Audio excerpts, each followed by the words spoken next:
Hey everyone, welcome to another awesome episode here on the show. Today I've got Aviad Ben-laish, principal at StageOne Ventures here next to me. I've been wanting to do this conversation with Aviad for quite a long time. It took some time to kind of schedule it, but I'm super happy and grateful that Aviad is here with us today. How are you doing? I'm doing very well. Thank you, Amin. Thank you for having me. Really excited to be here. Awesome. So, I wanna kind of ask you, for the people who don't know you, tell us a little bit about your background, how you got into VC, how did you get into Stage One? Sure. So I took a bit of a long route to VC, especially in relation to the Israeli ecosystem. Um, but right out of college, started my career in a startup in the fintech space named Super Derivatives. Spent a couple of years there. After that, a brief stint in Bank Leumi. And from there, I took a bit of time and decided to think about what do I want to do next. Focused in on consulting because I really like to do things which are gave me a lot of broad perspective and a lot of different projects, a lot of versatility in what I want to do. And spent, I think, about 14 years overall in consulting space. Initially in local consultancy in Israel, and eventually for about 10 years in Accenture, which is, you probably know, is the largest consulting company in the world. And in Accenture is a company which is very focused on technology consulting. So pretty much all the projects I work with have a very strong relations to technology solutions, whether relating to implementation and other parts of it. And I think it was about mid-2016, Accenture decided to open an Accenture Ventures team in Israel. Accenture is CVC, and I joined the team back then. I spent 5 years there with a bit of a dual role there on Masai investment side, which was a very strategic VC, the old style of CVC. The decisions and the investment focus was led by the practices. So, for example, if the head of the banking practice at Accenture wanted to invest in a specific area, then we would help him make that investment. But it was not really led necessarily by the VC team itself. And the other part of it was what Accenture called open innovation, which is building partnerships with startups. Because nowadays consulting companies do quite a lot of their business from working with technology partners. So naturally, you get the big technology partners, your SAPs, Microsoft, Salesforce, and so on. But they realized that in order to bring more innovation to clients, you need to start working with startups as well. So that was kind of the dual role that we did there. Spent, as I said, about 5 years there. Initially, most of the focus was on cybersecurity. And eventually, I led a team that was focused on fintech, with more focused on Europe and Latin America. And then in the beginning of 2022, I joined StageOne Ventures. Mm-hmm. And so a few questions there. So what do you think, you came from a consulting background and then you got into VC. How do you see that transition in terms of value? Let me kind of rephrase this question. How has, your experience in consulting helped your new VC career? Mm-hmm. Well, I think it's really helped me in the way I think about investments, but generally how I look at companies. I think one of the real things you realize in consulting is that clients, especially large enterprise clients, but not just, not necessarily care about how things are done. And I'll elaborate more about that. So technology could be X, Y, or Z. As long as they get the value, as long as it does what you tell them it's supposed to do, then that's good enough. So for me, technology for technology's sake is very interesting, but I try to leave that to universities and peer research. If you're looking at it from a business perspective, if the solution does what it promises, and the client won't necessarily care if it's the most cutting-edge technology or if it's done by you could say a team of 50 outsourced people in India or Manila or wherever. Now, I think for me it's important because we see sometimes startups which try to put too much focus on, hey, this is the best technology ever, but why is it necessarily easier to sell it to your client? Why should the client care? So for me, it's the end of the day, it's about the use case and about the value it creates for the clients, and then technology comes in a way second. It's the enabler, but it's not necessarily the driver. Love this, love this. So basically, you coming in from a business consulting background, you always put business first, and you're not like one of those technologists who falls in love with the code, falls in love with the with the technology itself, and and it really doesn't matter what the use case is. Well, I mean, technology is obviously important, and it's easy to fall in love with the technology. But I will try to stay on, let's focus on the business value, because at the end of the day, it is a for-profit venture. So they need to be able to sell. In some cases, the technology is important because it allows you to do something maybe faster, maybe a bit more cost effectively. But you need to understand, again, how it relates to the business value itself. Okay, so let's talk a little bit about StageOne. So just a disclosure here, we have some clients that are in the StageOne portfolio, The Gist, Quack. We've worked with a number of companies in StageOne's portfolio, and what I've been super impressed, by your portfolio, by the companies that you guys lead, is the speed. It's the speed part, and I always talk about how important speed is, right? Especially for early stage startups, you need to hustle, you need to move really fast from one point to the other. Is that something that you guys look for in entrepreneurs? Like how you look at an entrepreneur and you're asking yourself, well, how fast can this guy go? Is this something that you guys think about? Yeah, I think it's definitely part of the things that we're looking for, because it's a competitive market. And there are almost no blue oceans out there. So you're going to always face competition, either from incumbents, from more well-founded startups, or just if it's you're really one of the first startups in a new trend or a new wave, you're going to have other competitors which are at the same time start at the same time as you. So speed is definitely important. But again, speed should always be directed. You can take an example. You can take a founder, which is kind of like say a stallion, always rushing forward. But you need to do it the right way. Otherwise, you'll stumble, you'll fall, you make mistakes you don't necessarily have to. So I think for us, one of the things that we always try to help our founders with is to know when to maybe take a step, look, make sure that you know where you're going, and then move ahead. I think when founders are necessarily younger and don't necessarily always come from a very strong business background, it's some of the value that you try to provide. But at the end of the day, it's very important for us that we find a founder that we don't feel the need to babysit. It's okay to coach, it's okay to help and to give directions and to help. But we're not going to run a company for the startup. They need to build it themselves. Okay, we're investor. We invested in many more ways than one, not just financially, but also very mentally there. But it's the end of the day, they need to prove that they're able to build a company.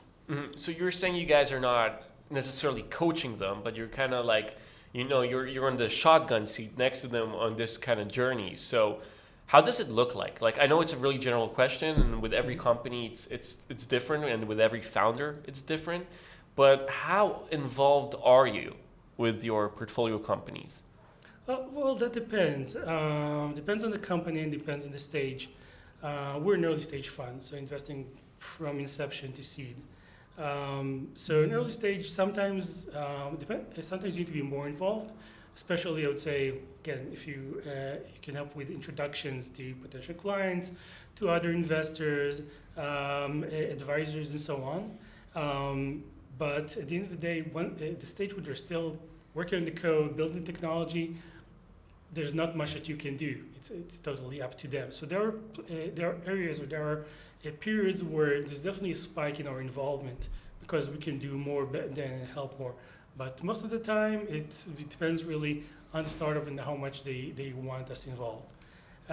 Naturally, later stages, as the company grows and becomes, I would say, more of your standard company, raised a couple of dozens of millions of dollars, a few dozens, even hundreds of employees.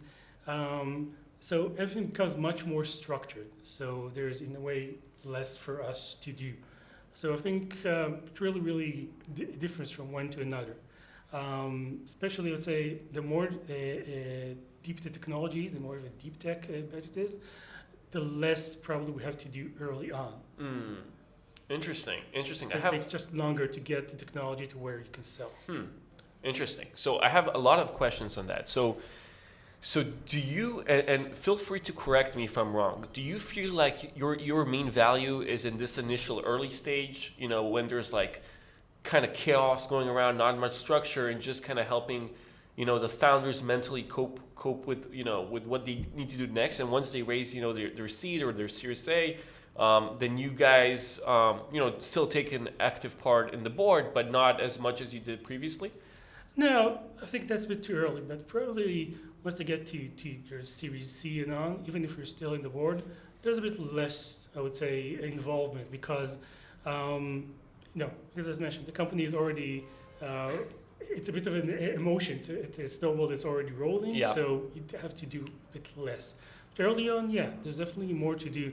Both on the business side, on the coaching side, and just be there for them. It's kind of like a sounding board for anything that might trouble them from either a company perspective or personal perspective. I mean, when you pick an investor, it's a bit kind of like a marriage.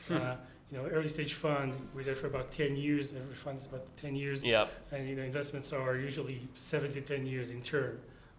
It's even more than a marriage sometimes. Sometimes it's more than a marriage nowadays, So I think we do get to create strong relations on a personal level with our founders, and being one of the first investors, and usually even the first institutional investor, that's the kind of a relationship that lasts even much later on. So even if we have maybe less to do on the business side, they will still come to us for advice or just because you guys were the first ones. Yeah, we've been there from day one. You guys are the first believers. You guys started this, right? So, if I look at like companies in your portfolio, so, okay, like if I look at the gist and I say, okay, there's Itzik Ben-Basat leading it. So, like, I would put money on Itzik Ben-Basat. Like, it's not, it's like there isn't a big question over there, right? With his experience and everything. But if it's someone who's not well known like him, if it's, someone else, what are the three main criteria that you say, because, of course the idea comes in play, but the idea is very, amorphy, right? It's like, what is the idea? Like, there's no, unless they come in with like a business model or with like revenue already and stuff like that.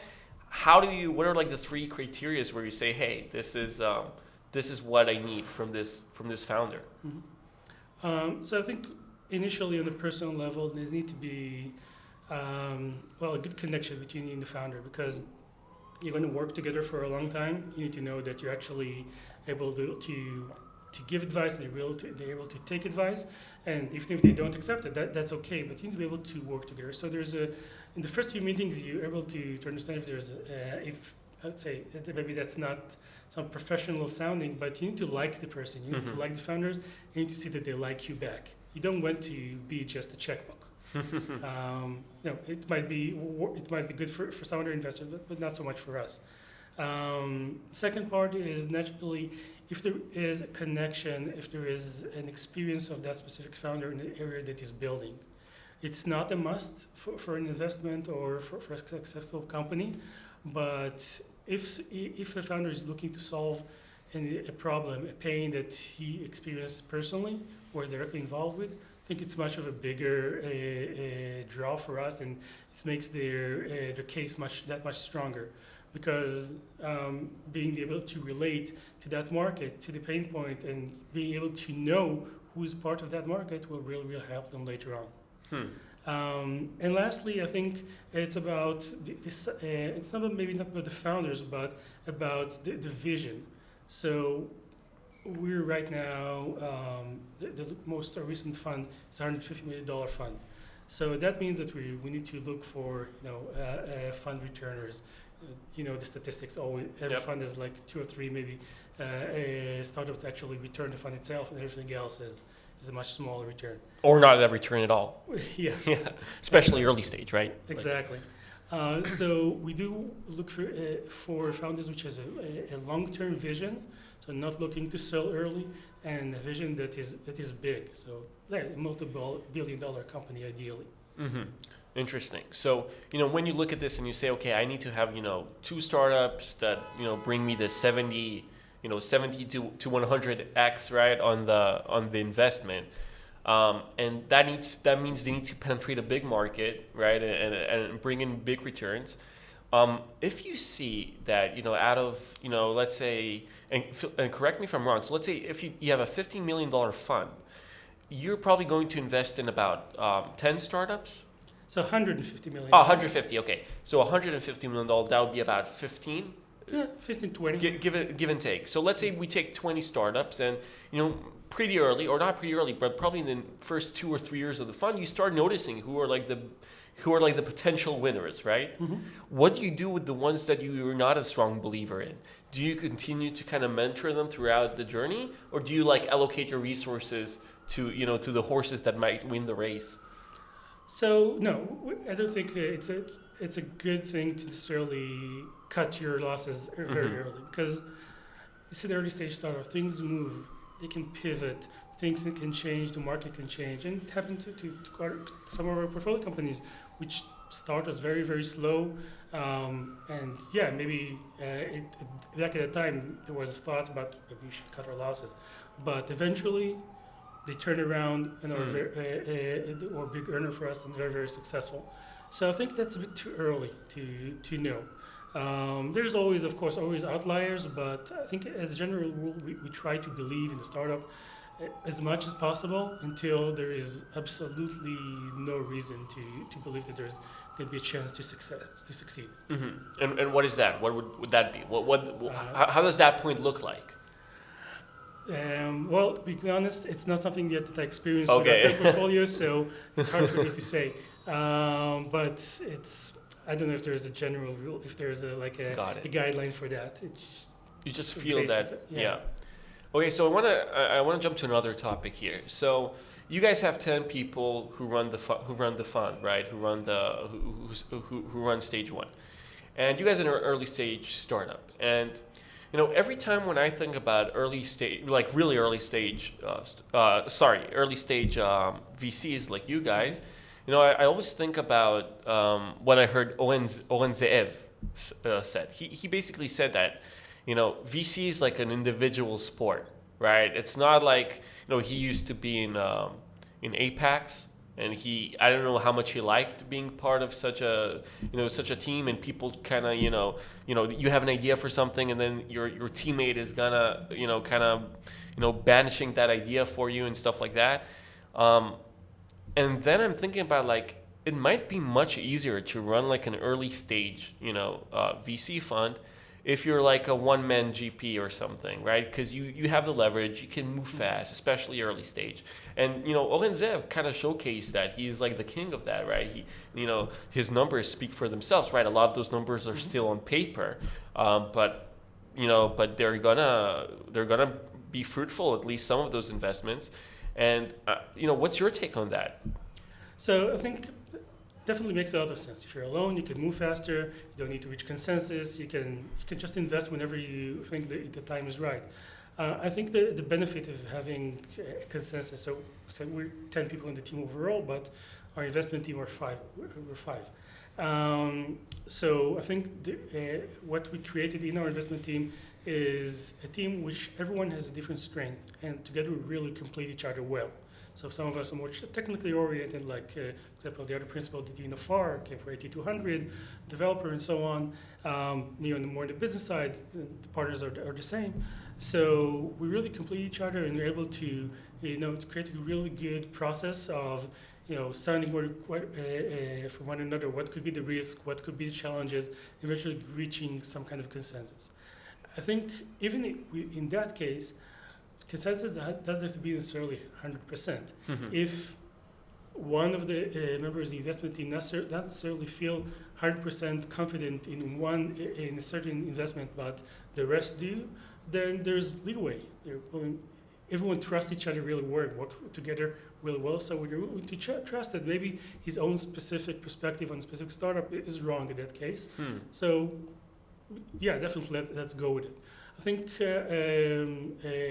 so that allows us to move, say, fast, even when we're not solo, like we're not as fast as a solo GP investor. Also for us, I think it's important. So the ability to have a stronger team or a larger team helps us later on. So let's say we invested in the company. Now, in terms of value creation, how we can help her, how we can help the company. Even if I'm on the board, I'm not necessarily always the right person for a specific pain point or question that startup has. So I can come to the rest of my team and ask them or get them on board to help when there is need to. So when you're a solo GP, you have a bit less time and less availability to do that. So there is always trade-offs. Yeah, a trade-off. Mm-hmm. Interesting. And in terms of you being in, let's say, so how does those meetings look like? So let's say you want to bring in an idea. You see an interesting startup that you guys might want to invest in. So you guys, you said, I'm actually asking for the technical stuff here. Do you literally like set a Google Calendar appointment with all the team and you guys sit and you kind of present the idea and then you get feedback and that's how it goes with you guys? So let's say we met into a startup. Yeah. We do initial meeting with them. Ideally, all of the team will be there. Sometimes just part of the team. If it's something that we feel is interesting, we'll move on to our due diligence. After due diligence, after some time that we think we're able to reach a decision, then we use one of our, we have a couple of meetings each week to just discuss the deal flow, discuss the existing opportunities. So we'll discuss the opportunity between us. We'll try to convince, I mean, if let's say I'm part of the deal team, I'll put together all of my research, create either a presentation or just present it more ad hoc and to the team, and we decide if we want to move ahead with the investment or not.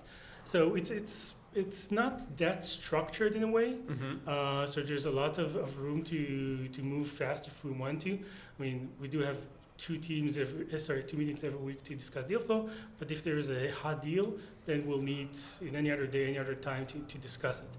I think if there is a deal where not everyone necessarily is on board, it takes a bit longer, and we try to bring more data to the table, do more due diligence, talk to more people just to convince everyone and de-risk the process itself. Venture capital is all about risk, but we're not just throwing money at anyone necessarily. Yeah. So there is a lot of room to de-risk the process.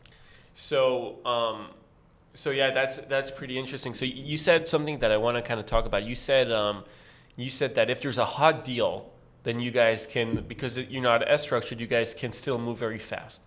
And you know, hearing those two words, you know, hot deal in startups kind of reminds me of, you know, of the recent bubble, you know, the 21, 22. And how, you know, VCs, you know, were kind of like, and VCs and entrepreneurs, they both lived in like this FOMO land, right? And people were just landing deals on the phone, like no DD, no nothing, you know, basically just like, you know, I had this entrepreneur who was a client of mine, and she basically said she was landing deals, you know, she was raising money on the phone, you know, in 30 minutes. And, you know, what happened? What happened over there? You know, I'm not excusing you, of course, because I don't know what deals you guys did back then, right? But what happened? Why did it look like that? So for us, we didn't do this type of deals. We had to move faster. So I think if you look, there's some research that the average deal time is about 6 weeks. Mm-hmm. So naturally, last year things were very, very different. You had to move even faster than that in some of the deals. But I think one of the things that we never did is give up on due diligence, mm-hmm. or I would say even rely on due diligence not on either funds. If there's a lead fund, for example, or a follower fund, co-lead and so on that already wanted to invest, so we can't really use their due diligence. We can speak with them, but it's not something that we can use to make a decision. I think the reason was that there was so much money out there, and you know, so two things. Or post-COVID, public markets weren't doing necessarily giving the returns that investors wanted. so much money was put into VCs, lots and lots of new VCs, founders, emerging founders, emerging funds, sorry. So there was a lot more competition on any deal. So you've got more money, you've got more competition. Necessarily, as you said, creates a lot of FOMO. People decided they need to take a bet, even on things that we're not necessarily sure on.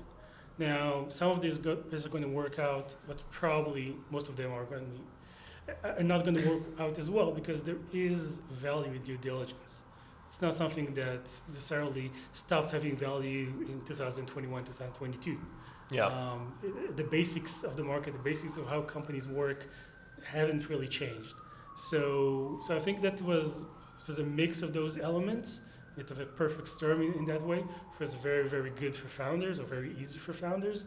But I think for all of us, for the market or for the VC ecosystem overall, and for founders, what's happening right now, not the crisis, after it really reaches a plateau again, or reaches a bit of more of a standard process again, it's going to be good for everyone. Because as a founder, one of the things that we see is that the good founders are able to understand that sometimes their idea that they initially started out with is not the best.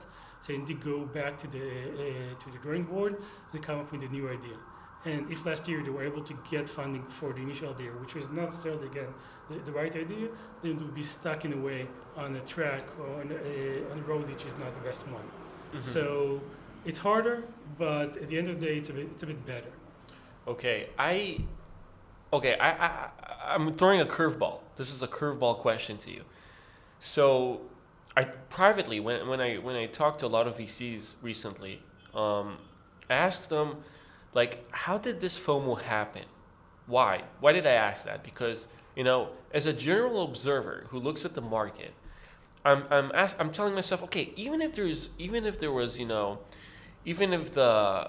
public markets didn't bring the same returns or whatever, and institutional investors and financial institutions wanted to allocate, and individual LPs wanted to allocate more money into those VC funds. This VC funds still operate on a 10-year basis, 12-year basis. Mm-hmm. So why would you need to have FOMO if you see a lot of people investing in startups, even early stage in seed startups? Why would you need to have a FOMO? Because then again, when you think about it, that's the exact time where you actually don't want to, invest money from your funds, mm-hmm. right? Because if I look at a hedge fund in a public market, and I don't run a hedge fund, but I do have a portfolio of public traded companies that I invest in, and I have a structure for that, right? And when I want to buy when the company is low, I want to buy when that equity can be worth more, and I just couldn't wrap my head around why this FOMO happened. And when I asked each and every VC, nobody gave me a really great answer, except several that said this. And I'm really interested in hear what's your take on that. They said that it mattered on the paper, because then if they made those investments early on, and they showed that in the first year or first year and a half, the same startup that they invested in, like early stage or seed startup, has already raised their Series A, then they will be able to raise their second fund very, very fast. Because they would go and say, hey, look at this on paper. This startup that I just invested in 3 months ago is already, doing 6x, right? But it's all on paper. It doesn't mean anything. Like, there's nothing you can do about it. Like, what do you think? Is that like the truth? Is that like?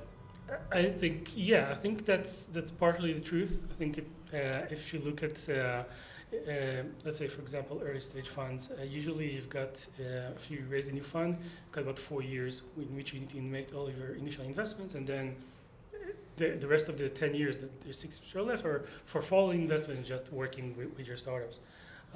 Once you wanted to, if you felt that the need is to turn it from every 4 years to every 2 years or 3 years, then you need to make more investments earlier on, because say 15 investments per fund.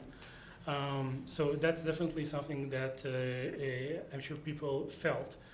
Other than that, it's just psychology. I mean, no offense to anyone, but look at kids nowadays with what's called the roll-ups. Everybody does it. Everybody wants it. And even if you're older and smarter, it's still something, that's type of psychology that really affects everyone. If everyone's doing it, then why am I not doing it? Okay, so there is that part. Now, in addition, as I mentioned, even if it's a 4 years when you need to invest, let's say you decide, yeah, the market is crazy, I'm not going to do anything this year. Your LPs are going to ask, why haven't you made any investments this year? Everyone's investing. Why are you on the sidelines?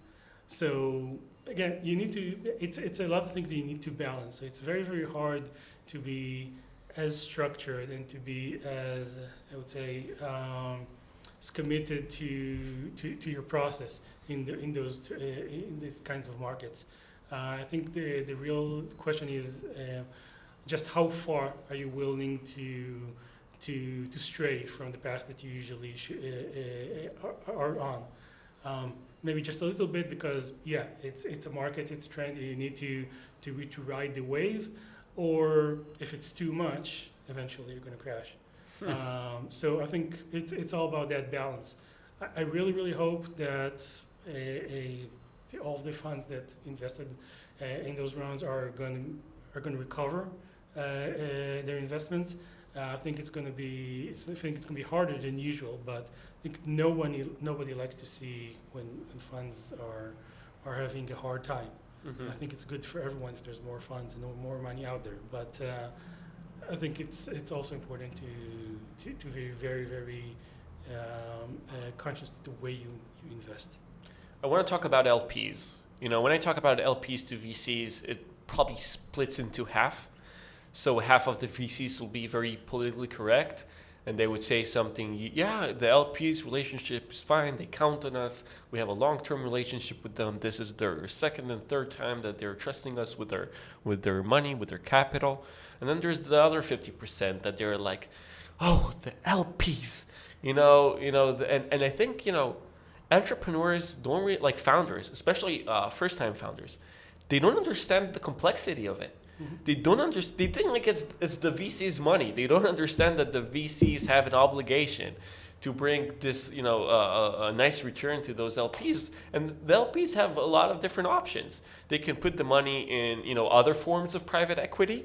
You have real estate private equity. You have, a lot of different infrastructures that are less risky.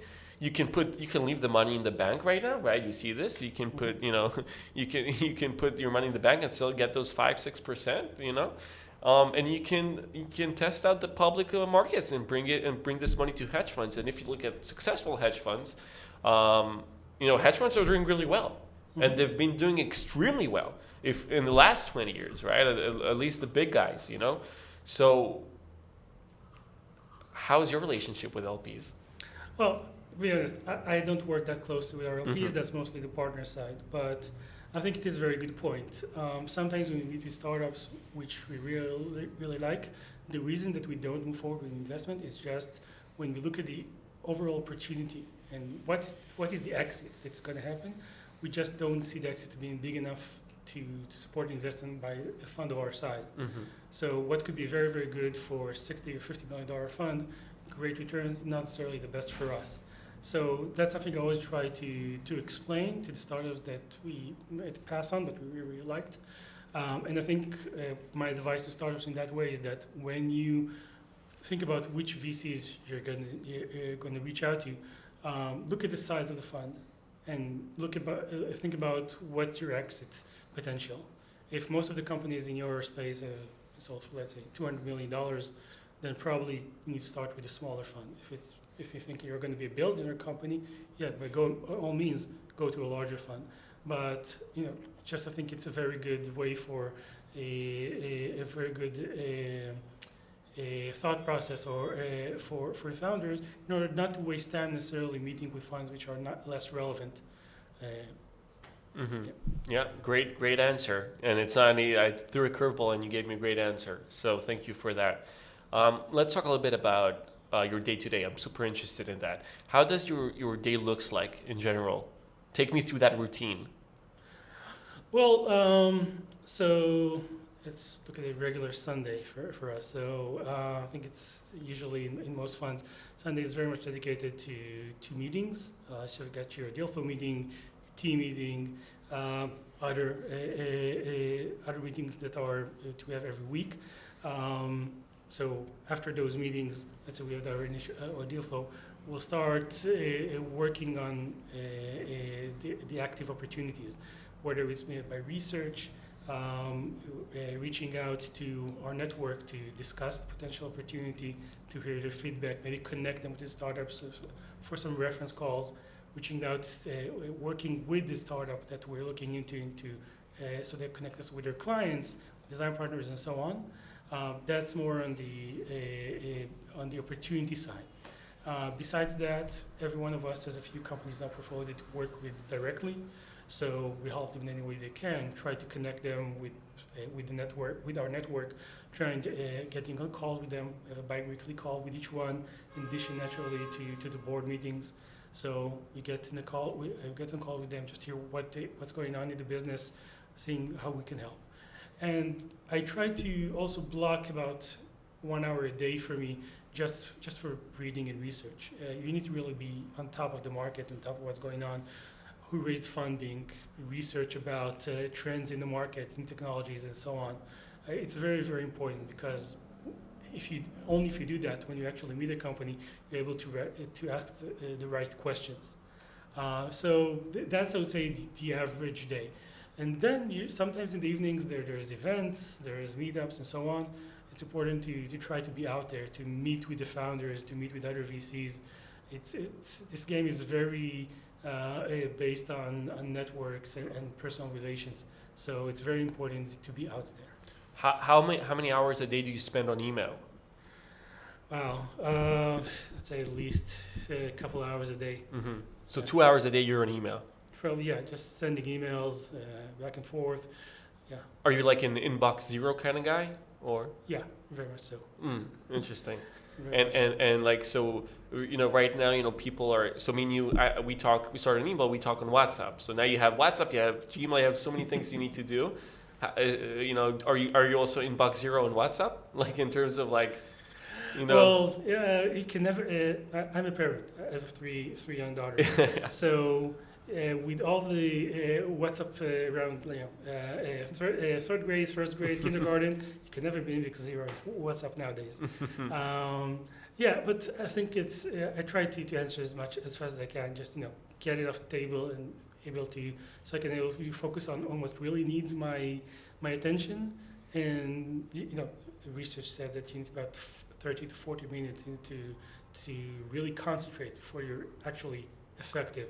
So I try to get to that. It's very, very hard nowadays, but that's where I try to get to at least a couple of hours a day. What would you say is like your number one productivity tip that you would give? Well, it's very personal. For me, it's just noise canceling headphones and good music. Mm-hmm. Yeah, just block out all of the noise, block everything which is not urgent, and focus. Love it. Is there any specific book that kind of impacted the way you look at things? And that doesn't have to be only business related. It can be on the personal side as well. No, to be honest, I read a lot, but I try to, when it comes to books, I mostly focus on fiction. Mm-hmm. It's a bit of a way for me to unwind and, just clear my mind from everything else. Comes to news, and comes to things which are more work related. So I focus most on internet, on internet, on newsletters, and so on. But for me, books are mostly a way for me to unwind at the end of the day. Is there any specific VC in the whole world that you look at and you say, I like what he's doing. I want to kind of replicate or learn from him? Well, naturally, everyone wants to be benchmark one. So, ideally. Sorry, I think, let's think of global VCs. A specific person in that VC. A specific person. I'll ask this. Okay.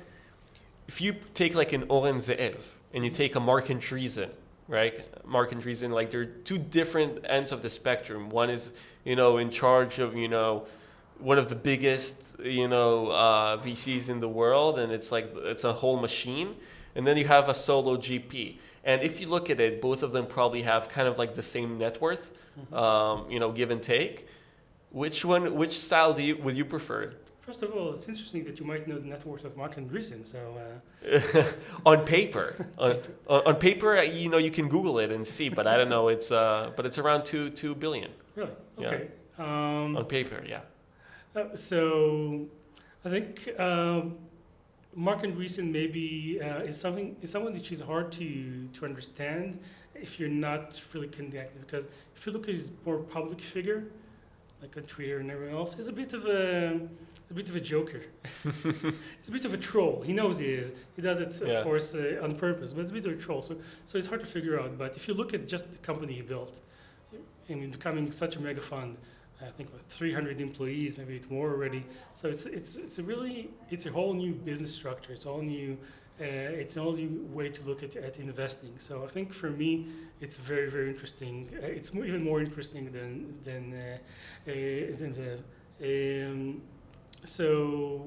but maybe just because me, I like large enterprises, like large companies. That's they build a machine. It's a machine. It's unbelievable. And by the way, there's rumors, you probably know this better than I do, that like one of those milestones in that vision is to turn that company public, A16Z. It's going to be a public, company, and it's going to be like the Berkshire, it's like what Warren Buffett did, and just on the private sides. You've been super generous of your time. I have several final questions. Sure. This is something I'm super passionate about. Who are some of the founders that I really love? Travis Kalaniak from Uber, Adam Neumann, everybody knows him, Elon Musk, and Mark Benioff, and those type of outliers that are sometimes controversial. And sometimes, and some people love them, and some people say they're controversial. And I tell you why I love them, and I'm really interested to hear your take about that. I feel like that, people don't understand how hard it is to rise above the noise as a startup. It's unbelievably hard. Like, it's almost, and like, if you don't have those type of founders, it's gonna be super difficult, right? To like push out there and actually build, such unicorn level companies. What do you think about those type of founders that are more kind of like extrovert and more like unique? We'll call that. Yeah, so that's definitely type of a superstar founder. I think it's very important to believe in yourself as a founder beyond anyone else. You have to be your own biggest fan. For two reasons: because if things are going to get hard, I don't think any founder had an easy time to create $1 billion company. So things are going to get hard, and you need to be strong in your conviction that you can do it. And second thing is, the reason we call them superstars is that it's catching. If you're excited about what you do, about the startup you're building, company you're building, it's something that catches on. Not just when in the same room with people, but overall. And that type of charisma really, really helps, because, well, not just in terms of fundraising, but it helps to motivate your team, to create a vision that people can follow. So I definitely understand that. I think there's always a threshold. You don't want to get higher on your own supply in a way. So I'm not saying that they did, because they're all been very, very successful. You can say about Adam Neumann, successful or not, but he built WeWork, he built a multi-billion-dollar company. That's not something that everyone does. Not something that even 1% does. And that's why Andreessen Horowitz put $350 million on him again. Exactly. Now, I don't know what was behind that investment, so not going to comment about that. Yeah. But just being able to do that is proof that you can do something that most other people can't. So I completely understand why it's still very interesting to investors. I think Elon Musk is become even beyond that. He's now, I think he sees himself as very much a political figure. Mm-hmm. You know, he's going to be on Twitter Spaces just tonight with DeSantis announcing his presidential bid. So I think he's already moving beyond just being a founder, entrepreneur. I don't know if we're going to see him in politics in the future, but it looks like he's like a mega person. He's on the league of his own. He's like he's like a Trump. He's like, he's someone on a different level in terms of that. Yeah, exactly. Interesting. But I think those are very unique people. What do you think like makes an Adam Neumann and Adam Neumann? By the way, have you met him personally? No. No? What do you think is that thing? What makes them is it like their ability to work for long extended periods of time in you know what I mean? Is it like their work ethic? Is that the base of everything? Is that intelligence, like seeing things that other people don't see? It has to be a mix. I know a lot of people that can work a long time. Any consulting company can work a long time. Exactly. Long hours every day, 14, 15, 20 hours a day. Sometimes it happens. So not every McKinsey consultant is Adam Neumann. Yeah. So there has to be more than that. I think they have to have a vision, a very, very big vision, and the belief that they're going to get there. Now, if you add that, the grit, working a long time, having the vision, and maybe a bit of luck, just being in the right time, in the right at the right moment, then that's probably it. But even beyond that, as mentioned before, it's a bigger than life personality that was able to convince people just to invest in them. Mm-hmm. So, as I mentioned, psychology is something that works on all of us.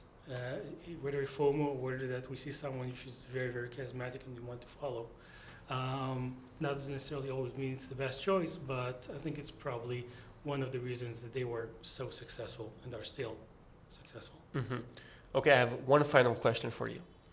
And this is a question that I'm super interested in and I ask a lot of people. So in terms of like KPIs, in terms of results, there's like two different kind of general psychologists, philosophy to that, right? One philosophy is that you only need to take care of the inputs. So basically, you don't control the outcome. There's many things that are out of your hands, but you only need to focus on the inputs. And then there's another kind of psychology and framework that you need to think only about the outcome. So it doesn't matter how your process looks like. It doesn't matter if you work 2 hours a day or 15 hours a day or whatever. You need to make sure that it leads to a specific outcome. And like I heard like Mark Andreessen, he believes in the first thing about the inputs because it's so chaotic that you don't know. But then I've heard other entrepreneurs that talked about everything needs to be like outcome based, and that worked for them. So like there's definitely case studies for both kind of philosophies. What do you think? I don't really think it can be either one. At the end of the day, everyone measures you by your results. Mm-hmm. Okay, the road there could be long, could be short, but if the results are there, then okay, you got what you needed. But I think you can't really reach those results if you don't look at the process and don't look at the inputs. Mm. The more you leave to luck and to chance, then really the more that every result is not really indication of your success. For example, you invest in stocks. You have a process which you pick a stock. Yeah. Right? You look at the company. I have a playbook. Yeah, maybe you read the prospectus, you look at the earnings and so on. But you could also say, okay, let's look at the NASDAQ 100, and then I'll pick all the companies that start with A and end with a Z, for example, and I'll invest in that. Maybe you made a killing on that, but the result is good, but what led to it? So I think while results are eventually what you're going to be measured on, without the right inputs, you're just not going to be effectively able to reach those results, or in any way which means anything. Mm-hmm. So if you're looking for something which is one-off, yeah, okay, great, go just for growth for result. Otherwise, I completely agree with Mark there. you need to really focus on your process. Really, you focus on what you put into the mix. Love it. Aviad Ben-laish, thank you so much for Thank taking you, the Amir. time. It was such a pleasure. Same here.